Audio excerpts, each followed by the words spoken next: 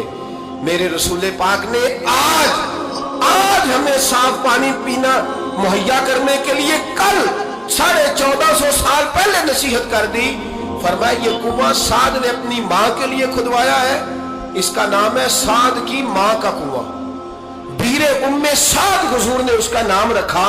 کتنا کو خرچ آئے گا اگر گلی والے سارے مل کے ایک صاف پانی کا بندوبست کریں، اپنے دوستوں کو، گلی والوں کو، محلے والوں کو اس وطن کی تعمیر میں اپنا کردار ادا کریں۔ اب کیوں توقع رکھتے ہیں صاحب کے چیئرمین صاحب ہی آگے کریں گے؟ وہ تو ملے نہیں کبھی، جن کی ڈیوٹی تھی گلی گلی گھومنے کی وہ تو کبھی آئے نہیں۔